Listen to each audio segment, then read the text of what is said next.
Il-vjaġġ tal-Papa Franġisku laħaq il-qofol tiegħu fil-Gżira Awċija kif is-sibt wara nofsinhar il-ħabta tal-5:30 rifes fuq din il-gżira. Huwa ntlaqa fost entużjażmu kbir minn dawk kollha li nġabru fit-toroq tar-Rabat sabiex jagħtu merħba lill-qdusija tiegħu il-Papa.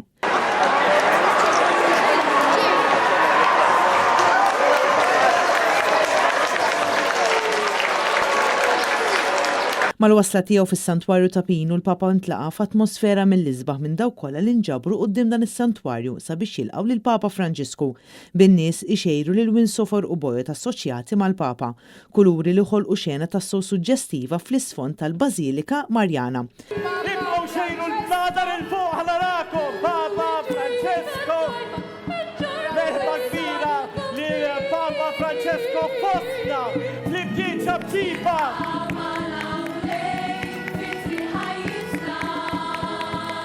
Mal-wassa tiegħu il-Papa Franġisku daħal fil-kappella fejn hemm iġbija tal-Madonna ta' Pinu fejn talab quddiem il-kwadru mirakolus filwaqt li poġġa warda tad-deb bħala simbolu li jiġi ppreżentat mill-papiet meta jżuru Santwarju Marjan.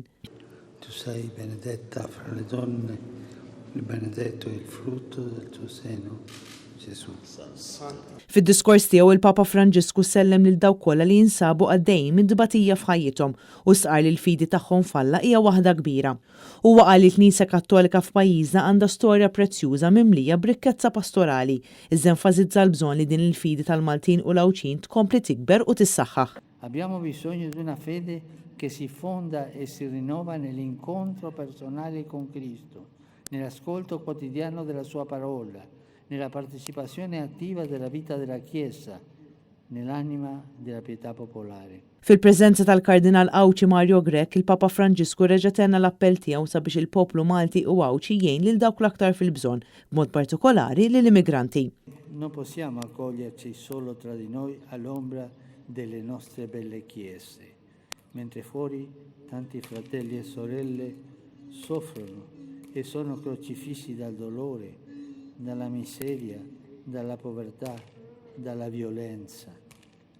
Vi trovate in una posizione geografica cruciale che si affaccia sul Mediterraneo come polo di attrazione e approdo di salvezza per tante persone sballottate dalle tempeste della vita che per motivi diversi arrivano sulle vostre sponde. Nel volto di questi poveri è Cristo stesso che si presenta a voi. Fil-messaġġ tiegħu l-Isqof Tawdex Anton Tewma ringrazza lill-Papa li jażel li jżur lil Għawdex, gżira żgħira b'qalb kbira. Huwa talab lill-Papa jgħin lill-poplu tagħna sabiex bħal Sittna Marija jkollna l-kuraġġ naffaċċjaw l-isfidi kollha li niltaqgħu magħhom, fosthom li nilqgħu lil dawk li qed jaħarbu mill-gwerra u mill-laks, kif ukoll sabiex inkunu kapaċi nqisu l-ġid materjali bħala rigal ta' Alla. Ci sostenga nella preghiera, Santità, perché il benessere materiale lo accogliamo come dono di Dio da condividere con i nostri fratelli e non come occasione di lucro, di discriminazione o di litigi o divisioni. Ci aiuti a pregare perché nelle nostre famiglie la serenità, la comprensione, la gioia della condivisione siano considerate valori più importanti del guadagno. Matul din iċ-ċelebrazzjoni ta' tajb li saret quddiem is-Santwarju ta' Pinu l-Papa kellu laqa ma' diversi persuni vulnerabbli li qasmu miegħu l-esperjenzi li għaddew minnhom matul ħajjithom.